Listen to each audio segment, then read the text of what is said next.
Welcome sir. First of all thank you. आप I know time zone difference होगा as you are in Germany but still you are here.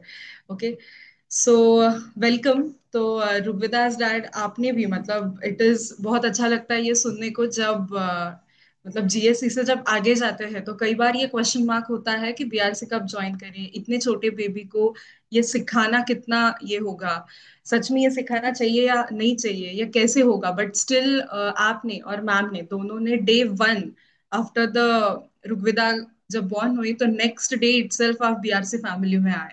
तो वो decision आपने क्या basis पे लिया वो सबसे पहले बताना है। This is the first thing. Second thing, आपके बारे में यहाँ थोड़ा बताना चाहूंगी कि his Rigvedas dad that is Abhimanyu Eknath Bari, and वो सॉफ्टवेयर इंजीनियर है and now is residing in Germany since 8 years. Actual वो महाराष्ट्र से है। तो yes sir, so you can continue, मतलब आप कंटिन्यू कर सकते हैं in whichever language you're okay, whether it is Marathi और Hindi, is your choice. But ये सबसे पहले तो ये बताना है कि जीएससी की जर्नी मैम की कैसी रही, तब आपका क्या सपोर्ट था, शायद तब तभी भी आप जर्मनी में थे या इंडिया में थे, just let us know. And day one आपने बेबी बॉर्न होने के बाद बीआरसी लिया, so what made you to take that decision, so please. Sure.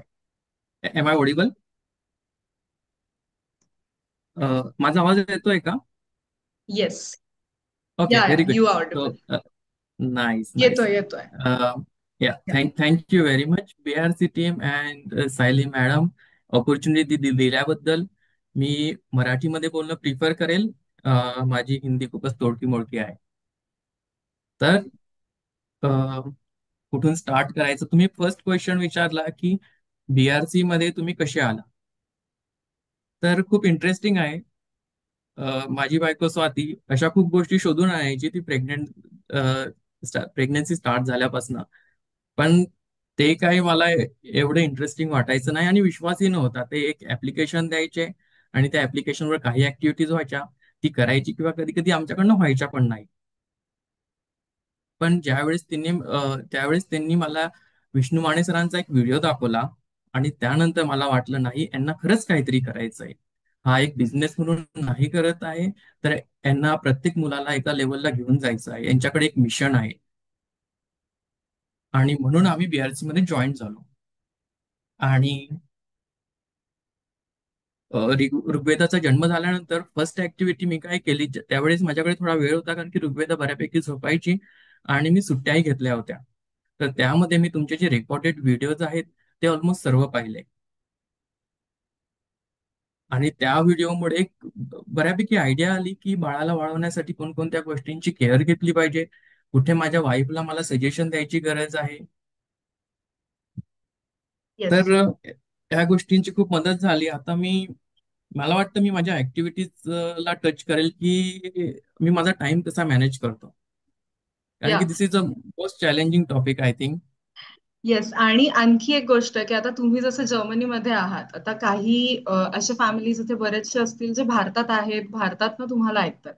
So एक ऍज अ डॅड किंवा ऍज अ फादर जर्मनीत असताना कदाचित तिथे जॉईंट फॅमिली नसेल, तुम्ही दोघे आणि ऋग्वेदा असेल, आणि मग त्यावेळी म्हणजे how do you manage all those things, म्हणजे तुम्ही इतके ऍक्टिव्ह असता किंवा क्रिएटिव्ह आहात, जे आपण मी बीआरसीच्या ग्रुपमध्ये बघते आता ऋग्वेदा ऑलमोस्ट 1 इयरची होऊन गेली आहे. सो या एका वर्षात म्हणजे तुम्हाला असं कधी वाटलं का की अरे कदाचित मी भारतात असतो तर आणखी काही वेगळं करू शकलो असतो, किंवा मी इथे आहे तर काही म्हणजे अशा काही गोष्टी होत्या का? येस, डेफिनेटली होत्या. तर खरं सांगायचं तर खूप वेळेस असं वाटलं की इंडियामध्ये असायला पाहिजे होतं, पण काही सर्कमस्टन्सेसमुळे आपण तिकडे नाही येऊ शकत. This is a fact. Yeah. Okay, once I accepted this fact. And मला असं म्हणायला हरकत नाही की क्षणाक्षणाला बीआरसी ची मदत झालेली आहे. कारण की माझ्या स्टार्टिंगला खूप कन्सर्न्स होते की आपण इकडे आहोत, बाळाला ते संस्कार देऊ शकतो का, बाळाची जी केअर घ्यायची ती घेतली जाऊ शकते का, हे खूप मोठे ओके. कन्सर्न होते. आणि दुसरं चॅलेंज काय होतं की आमच्या दोघांच्या पेरेंट्सचं काय झालेलं आहे, त्यांना अनुभव चांगला आहे, पण समहाव त्यांचं नॉलेज पण आउटडेटेड झालेलं वाटतं. येस. तर ह्या सर्व गोष्टींमध्ये बीआरसीची खूप मदत झाली. केव्हा पण प्रश्न पडायचे, मी स्वातीला सांगायचो सायली मॅडमला विचार. या. आणि आमचे प्रॉब्लेम खरंच सांगायचं डॉक्टरकडे जाण्याच्या अगोदर सॉल्व्ह झालेले असायचे. इकडे डॉक्टरांचे खूप चॅलेंजेस आहे, अपॉइंटमेंट भेटायला 2-2, 3-3 वीक लागतात. येस. तर त्या एक्झॅक्टली. केसमध्ये बीआरसीची खूप मदत झाली. Yes, yes. येस, गो हेड. एक्झॅक्टली. आणि आता जे डेली ऍक्टिव्हिटीज आपण करतोय किंवा टॉपिक्स तुम्ही करताय, तर ऍज अ डॅड किंवा ऍज अ फादर, जसं जीएससीत होतं बऱ्याचदा गर्भसंस्कारांसाठी किंवा अँटीनेटल ऍक्टिव्हिटीजसाठी आपण कन्व्हिन्स असतो का, तर आपण भारतीय आहोत, आपण कुठेतरी ऐकत आलेलो असतो की अरे हे अशा अशा वेने वर्क होतं किंवा अशा अशा वेने जातं. सो त्याच्यासाठी आपण बऱ्याच गोष्टी करतो. पण पेरेंटिंग हा कन्सेप्टच असा आहे की अरे एवढं लहान बाळ आहे, त्याला का शिकवायचंय, किंवा हे आपलं आपण त्याच्यावर बर्डन तर नाही देते ना. मग त्यासाठी तुम्ही कशा वेने, म्हणजे तुम्हाला काय वाटतं की ह्या गोष्टी कशा वेने गेल्या, जर या एका वर्षात ह्या ऍक्टिव्हिटीज नसत्या किंवा हे बाकी हे सगळ्या गोष्टी नसत्या ज्या आपण आता करतोय किंवा तुम्ही करत आलात एक वर्ष, तर मग काय वेने, म्हणजे काय कशा वेने गेलं असतं, काय वाटतं तुम्हाला? जर तसं, ओके, मी प्रसंग सांगतोय. ऍक्च्युली संतोष सरांचं एक सेशन अटेंड केलं. त्याच्यामध्ये त्यांनी एक खूप चांगली गोष्ट सांगितली की ते किंवा त्यांचं कोणीतरी रिलेटिव्ह त्यांनी असं ऑब्झर्व केलं की त्यांचा त्यांचा जो मुलगा आहे तो ते जसे प्रार्थना म्हणायचे, देवपूजेमध्ये इंटरेस्ट घ्यायचे किंवा संस्कृतचे काही मंत्र म्हणायचे, तो त्यांचा मुलगा म्हणत नाही. नंतर त्यांनी अनालाइज केलं, त्यांच्या लक्षात आलं का म्हणत नाही. कारण की ते स्वतः म्हणत नाहीयेत. ते लहान असताना त्यांचे वडील किंवा आजी आजोबा ह्या सर्व गोष्टी करायच्या आणि त्या अनकॉन्शियस माइंड मध्ये त्यांच्या सर्व प्रोग्राम झालेल्या होत्या. त्यामुळे त्यांना कोणीही न शिकवता ह्या गोष्टी त्यांना सहज येत होत्या. पण आज त्यांच्या मुलांना येत नाही, कारण की हे ते करत नाही आहे. आणि हेच मी ऋग्वेदामध्ये पण ऑब्झर्व करतो. तर ती लहान लहान असल्यापासून मी सकाळचा माझा टाइम स्लॉट आहे, त्याच्यामध्ये मी काही प्रार्थना डिसाईड केल्या, काही मंत्र म्हणतो. इव्हिनिंगला इव्हिनिंगला देवपूजा करतो. तर माझ्या आता असं लक्षात आलंय, जर मी पूजा करायला एकटा बसलो तर ऋग्वेदा दुसऱ्या रूम मध्ये असेल तरी ती माझ्याकडे येते पळत पळत, की बाबा आज एकटी पूजा करत आहेत, ते मला घेऊन करत नाहीये. तर ह्या गोष्टी जर मी त्या वयामध्ये केल्या नसत्या तर आज मला ते अजून थोडं डिफिकल्ट झालं असतं. अजूनही वेळ गेलेली नाहीये, पण खूप टफ गेलं असतं. नंतर दुसरी ऍक्टिव्हिटी आहे कार्ड्स दाखवणे. ही कदाचित खूप छोटी ऍक्टिव्हिटी असेल, पण त्याचे परिणाम आज आम्हाला दिसतात आहे की ऋग्वेदा पुस्तक वाचायला इंटरेस्ट घेते, ती त्याच्यामध्ये रमते. सेम फीडबॅक आम्हाला तिच्या प्ले ग्रुप मधनही भेटलेला आहे. तर याचे बीज जे आहेत ते ती लहान असतानाच रोवले गेले. बीआरसी मुळे तिची आई कन्सिस्टंटली तिला कार्ड्स दाखवायची. मला वेळ भेटल्यानंतर ऑफिस मधून आल्यानंतर मी दाखवायचो. एक्झॅक्टली. सो या गोष्टी हेल्प झाल्या, म्हणजे अर्ली ब्रेन डेव्हलपमेंट ही गोष्ट किती नेसेसरी आहे, ही गोष्ट आहे. तुम्ही आता तिथे आहात, गेली इतकी वर्ष तिथे आहात. सो काय वाटतं की आपण जे करतोय, मग जीएससी असेल किंवा बीआरसी असेल, तर ह्या ज्या गोष्टी आहेत, तर ह्या तिथल्यासाठी किती तुम्ही, म्हणजे जर कम्पेअर इन द सेन्स बघू शकतो आपण की तिथे काय चालू आहे आणि आपण काय करतोय. कुठेतरी भारतात असू आणि भारतात असताना तिथला शोध घेणं वेगळी गोष्ट आहे, आणि तुम्ही तिथे राहून ह्या गोष्टी बघताय, जे दोन्ही गोष्टी तुमच्या समोर आहेत. सो मग तुम्ही काय सांगाल की जर जीएससी बीआरसी नसतं तर इव्हेंच्युअली कशा वेने ह्या गोष्टी पुढे गेल्या असत्या? खरंच गेल्या नसत्या. जीआरसीने आम्हाला एक चांगलं स्ट्रक्चर दिलं आहे आणि ते स्ट्रक्चर फॉलो करायचं आहे. जर ह्या गोष्टी स्वतः करायच्या असत्या तर दोन चॅलेंजेस झाले असते. फर्स्ट, लॅक ऑफ मोटिवेशन, आणि सेकंड, अनस्ट्रक्चर्ड अप्रोच. आणि येस. सेकंड टॉपिक, की ह्या गोष्टी किती इम्पॉर्टंट आहेत, खूप जास्त इम्पॉर्टंट आहेत. इंडियामध्ये आपल्या आजूबाजूला सोसायटी असते, आजूबाजूला लोक असतात, त्यामुळे आपल्याला मोटिवेशन भेटत असतं. आपण एक दुसरे पेरेंट्सला बघून इन्स्पायर होतो. पण ह्या गोष्टी इकडे ऑलमोस्ट झिरो आहेत. आणि ऍज अ इंडियन म्हणून ही खूप मोठी इच्छा असते की आपल्या आपल्या बाळाला इंडियन कल्चरचं इम्पॉर्टन्स समजलं पाहिजे, ते कल्टिवेट झालं पाहिजे. आणि त्यासाठी बीआरसीची खूप मदत झालेली आहे. मग ते बीआरसीची डेली ऍक्टिव्हिटीज असो किंवा BRC काही कॉम्पिटिशन अरेंज करते. आय थिंक त्यांनी खूप अभ्यास केलेला आहे आणि तो अभ्यास करून ते इम्प्लिमेंट करतात. एक्झॅक्टली. तो प्री स्कूल्स असतात, म्हणजे आता तर जी बाळ 2-2.5 वर्षांची आहेत, कालच एक होतं ग्रुपमध्ये की प्री स्कूलचा सिलेबस सगळा तोच आहे जो आपण ऑलरेडी कव्हर केलाय. म्हणजे खूप, म्हणजे आणि इझी फन वे मध्ये आहे. So great. एक लास्ट क्वेश्चन असा विचारावा असं वाटतो की हे सगळं देताना असं वाटलं का की आपण आपल्या बाळावर खूप अत्याचार करतोय किंवा खूप लवकर ह्या सगळ्या गोष्टी देतोय? म्हणजे खूप जणांचं असतं, अरे आयुष्यभर शिकायचंच आहे. मग ज्यावेळी एक कन्सेप्ट आपण सांगतो किंवा एक कन्सेप्ट घेऊन पुढे येतो, जो न्यूरल पाथवे, सिनॅप्टिक पाथवे, जे संपूर्ण म्हणजे इंटरनेटवरही अवेलेबल आहे, त्याच्याबद्दल सर्च करायचं झालं तर. सो त्या कन्सेप्टने जेव्हा आपण पुढे आलोय किंवा येतोय, सो त्या कन्सेप्टला धरून ह्या ज्या गोष्टी आपण करतोय, तर डेली जे पण ऍक्टिव्हिटीज आहेत गर्भवती असताना आणि आता बाळासोबत, हार्डली असे किती तास जातात त्याच्यात की जी डेली ऍक्टिव्हिटी करतो त्याच्यासाठी, आणि त्याचे इम्पॅक्ट तर आपण बघतोय नो डाऊट. तर ते ते इम्पॅक्ट, ते सगळ्या गोष्टी आणि ह्या ऍक्टिव्हिटीज किती, म्हणजे रोजचा किती वेळ असा तुम्ही देत होतात? ओके. रोजचा वेळ जर मी कॅल्क्युलेट केला तर सकाळचा 1 तास आणि इव्हिनिंगचे 2 ते 2.5 तास. ओके. So okay. त्याच्यामध्ये तुम्ही आणि काय काय गोष्टी इन्व्हॉल्व्ह केलेल्या, म्हणजे जसं वेळ द्यायचा, सो त्यामध्ये काय काय गोष्टी अशा तुम्ही इन्व्हॉल्व्ह केल्या होतात ऋग्वेदासाठी? ओके. तर बऱ्याच वेळेस मी माइलस्टोन बेस केलेल्या आहेत गोष्टी. ओके. बेस्ड ऑन तिच्या त्या फेज ऑफ लाईफमध्ये तिला काय इम्पॉर्टंट आहे. कधी तिला चालणं इम्पॉर्टंट होतं, कधी brain development, of course is on going activity, नंतर फूड हॅबिट डेव्हलप करणं होतं. तर याच्यासाठी मी फॉलो करतो तुमच्या डेली तुम्ही जे मेसेजेस पाठवतात ना ऍक्टिव्हिटीच्या ते. तर ऑफिसमधनं येण्याचा वेळ मी यूज करतो रीड करण्यासाठी की आज ऋग्वेदाची काय ऍक्टिव्हिटी घ्यायची आहे. ओके. आणि ग्रेट. त्यानंतर घरी आल्यानंतर ते इम्प्लिमेंट करतो. पण माझ्याकडे एक खूप मोठं चॅलेंज असतं की घरी आल्यानंतरही I am physically at home but mentally still in the office. मी 100% घरी कधीच नसतो. तर त्यासाठी मी काय करतो, बऱ्याच वेळेस 1 महिन्यातून एकदा किंवा 15 दिवसातून एकदा रिव्ह्यू करतो की मी काय केलेलं आहे, मी अजून इफेक्टिव्ह करण्यासाठी काय करता येईल. तर मी बऱ्याच वेळेस स्टिकी नोट्स तयार करतो आणि वॉलला लावतो. त्यानंतर घरी आल्यानंतर माझा अजेंडा फिक्स असतो की 15 minutes BRC activity, 15 minutes walking practice, 15 minutes standing practice. Great. Great. So अशा वेळेने तुम्ही ते डिवाइड केलं. अमेझिंग. सो म्हणजे या छोट्या छोट्या गोष्टी आहेत, बट किती जर ऑर्गनाइज्ड वे मध्ये केल्या तर प्रत्येक वडील किंवा प्रत्येक डॅड हे करू शकतील का, काय वाटतं? नक्कीच करू शकतील. अँड मी बायस नाही आहे पण चॅलेंजिंग आहे.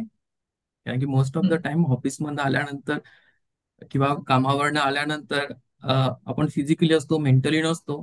तर मी मला ट्रिक्स फाइंड आउट केल्या पाहिजे की कसं इक्वली करणार.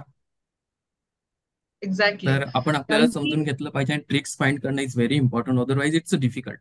Yes, yes. जॉईन कर. इथे हा. एक मिनिट, एक मिनिट, एक minute. Yes. Hello. Unmute hello. कराल मग. Hello madam. हॅलो. सो खूप छान वाटतं जेव्हा इतकं छान, म्हणजे टाइम गोष्ट त्यांचं असतं खूप की हे टाइम ठेवा ठेवा, स्टील इतक्या वेगळ्या वेगळ्या टाइम झोन डिफरन्स असताना या गोष्टी सगळ्या करताना तुम्ही इतक्या दोघांनी छान तिला इथपर्यंत आणलंय, घडवलंय बेसिकली. सो त्याच्यात नक्कीच तुमचा वाटा आहेच आहे, नो डाऊट तो आहेच आहे.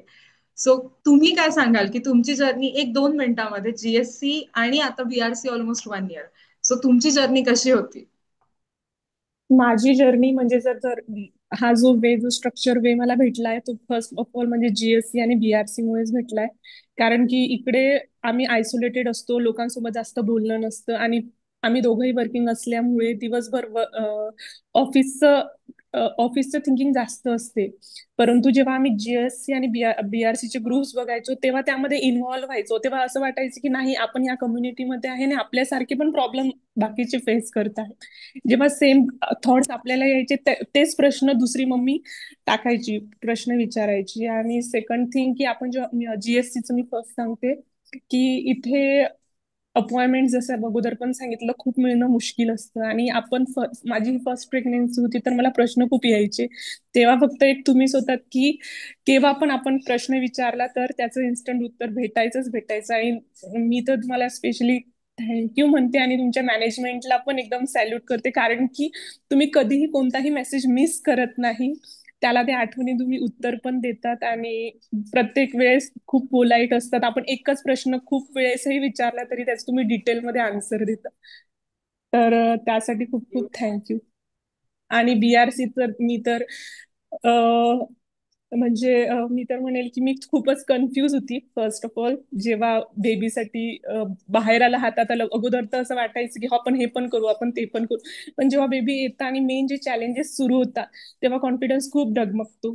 पण फक्त एक बीआरसीच होतं त्याने मी हे करू शकली. आणि एकतर मी इकडे खूप जास्त कुणासोबत कम्युनिकेशन नसायचं, तर छोटे छोटे पण प्रॉब्लेम असायचे तर आपण कुठे डिस्कस करू शकतो, घरी पण सांगणार पण ते त्यांच्यानुसार सांगणार की तुम्ही घरचं हे ट्राय करून बघा, ते ट्राय करून बघा. पण ते जसं माझ्या हसबंडनी सांगितलं ते खूप ओल्ड झालेलं आहे. आता जसं तुम्ही बालगुट्टी वगैरे हे नॉलेज जे आहे ते होतं, पूर्वीपासून होतं, पण ते आपल्या आई वडिलांपर्यंत पूर्ण नाही आलेलं आहे.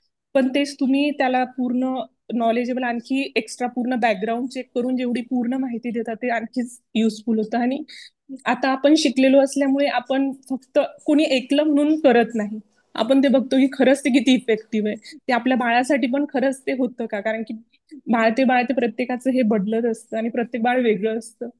पण ते कसं हँडल करायची सिच्युएशन, त्याचा कॉन्फिडन्स मला तर बीआरसीने दिलाय. आणि मी पोस्ट यावेळेस का पार्टम मी सुद्धा. येस, एक विचारायचं आहे मला तुम्हाला. जसं आता कदाचित तुम्ही डिलिव्हरी तिकडेच केलं का, जर्मनीमध्ये? हो हो, ते तर खूप मोठं अच्छा. चॅलेंज असतं. तिथे येस, डिलिव्हरी पण डेफिनेटली. एकटंच राहावं लागतं. आपल्या भारतात तरी आपले आई वडील आपल्याला एकटं राहू देत नाही आफ्टर डिलिव्हरी, पण इथे हॉस्पिटलमध्ये 5 दिवस एकटंच राहावं लागतं. नाईटला पण, डेला फक्त 2 ते 3 तास विजिटिंग अवर्स असतात. इवन ते हजबंडला पण 2 ते 3 तास देतात.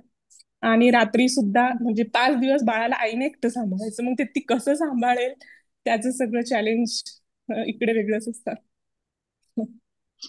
येस, सो एक विचारायचं आहे तुम्हाला, शेवटचा प्रश्न जो खूप जणांच्या मनात असतो, अजूनही असेल, ज्यांचं पुढे येईल का नाही हा एक प्रश्न असतो. तो एक प्रश्न की पोस्ट पार्टम आपण खूपदा, म्हणजे हे हार्मोन्स आहेत जे हार्मोनल शिफ्ट होतात, जे कोणाच्या हातात नाहीये, पण पोस्टपार्टम खूपदा कधी कधी डिप्रेस व्हायला होतं, कधी कधी खूप म्हणजे मूड स्विंग्स होतात, जसं प्रेग्नन्सीज होतात त्याच्यापेक्षा जास्त बाळ आल्यावर होतात कधी कधी. मग हे बाळ फक्त माझी जबाबदारी आहे का, किंवा फक्त मीच म्हणजे हे करणं गरजेचं आहे का, किंवा असे खूप प्रश्न असतात, किंवा खूपदा असे काही इमोशनल अप्स अँड डाऊन्स येतात. सो तुम्ही कसे हँडल करू शकलात ते, जर तिथे तुम्ही डिलिव्हर एकटं केलं ह्याचं तर नो डाऊट हे चॅलेंज तुम्ही एक्सेप्ट केलं, आणि जसं सर म्हणतात की शेरनी असते प्रत्येक आई, तसं तुम्ही शेरनी जेसी मॉम असल्यासारखं अक्षरशः ती गोष्ट हे केली. पण पुढचं हा जो स्पॅन आहे जो खूप क्रुशियल आहे, म्हणजे बाळासाठी, बाळ आपल्या जीवावर आलंय, राईट, आपल्या सगळ्या ह्याच्यावर आलंय, आणि मग त्या वेळेत आपल्यालाही स्वतःला सांभाळायचंय, बाळालाही सांभाळायचंय, आपण इथे आहोत तर एकमेकांनाही सांभाळायचंय. मग तो स्पॅन कसा, म्हणजे तुम्ही कसा हँडल केलात? आजकाल एक टर्म आहे मी टाइम म्हणून, की आपण प्रत्येकाला मी टाइम दिला पाहिजे, तर तो मी ते आवर्जून स्वतःला देते. स्पेस दिला पाहिजे आपण एक म्हणतो. स्पेस दिला पाहिजे. आणि त्यामध्ये आपण काय करायचं, तुम्ही तुमचे सर्व सेशन पाहिलेले हबवरचे, इव्हन संतोष सरांची, इव्हन तुमचेही, तर तुम्ही जो टाइम मॅनेजमेंट पर एक सेशन केलेला आहे की तुम्ही असं डिवाइड करा. आणि स्पेशली तुम्ही सेल्फ टॉकला स्वतःला पण एक प्रायोरिटी तेवढीच द्या, कारण आपण तर बाळाला सांभाळणारच आहे, परंतु आपली मेंटल सेल्फ त्याच्यासाठी खूप चांगली राहणं महत्वाचं आहे. तर मला जर काही गोष्टी, या सर्व गोष्टी हँडल करण्यामध्ये मदत झाली असेल तर ती फक्त सेल्फ टॉकमुळे.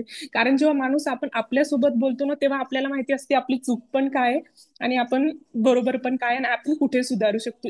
इतर आपल्याला सांगतातच, पण इतर सांगतात तेव्हा आपली फेस ती नसते की हे यांना काय समजणार. आपण म्हणतो आपली आपली परिस्थिती तर आपल्याला माहिती, पण जेव्हा आपण सेल्फ टॉक करतो तेव्हा ते सेंटेन्स नसतं, आपली परिस्थिती आपल्याला माहिती. आपण ते करत असतो आणि सुधारणा करत असतो. आणि स्पेशली डायरी लिहिण्याचं अफर्मेशन, ते तर म्हणजे अक्षरशः म्हणजे खूपच माइंड ब्लोईंग आहे. अफर्मेशन आणि सेल्फ टॉक ते तर मी प्रत्येकाला रिकमेंड करेन. मला माहितीये सर्वजण खूप बिझी असतात, परंतु कुठेही हो, ब्रश करताना हो, 2 मिनिटं तरी वेळ काढून सांगायचं की नाही, माझ्यामध्ये तेवढी कॅपॅसिटी आहे. आणि तो कॉन्फिडन्स प्रत्येक आईला असणं खूप गरजेचं असतं आजकाल. स्पेशली ज्या की त्या वर्किंग पण असतात आणि आपण थोडे एज्युकेटेड आहेत आणि घरचे थोडे अनएज्युकेटेड असतात, तर आपल्याला लवकर त्यांच्यासोबत आपण त्या स्टेटला नाहीये. आणि स्पेशली जेव्हा आपल्या माइंडमध्ये चाऊस असतो तेव्हा, तर या गोष्टी तर प्रत्येकाला नक्कीच हेल्प करतील, जशा येस, त्या मला थँक्यू. केलेल्या आहेत. डेफिनेटली तुम्ही दोघांनी पण जो वेळ काढून इथे जे शेअर केलंय, आय विश सगळ्यांना ते हेल्पफुल नक्कीच राहील.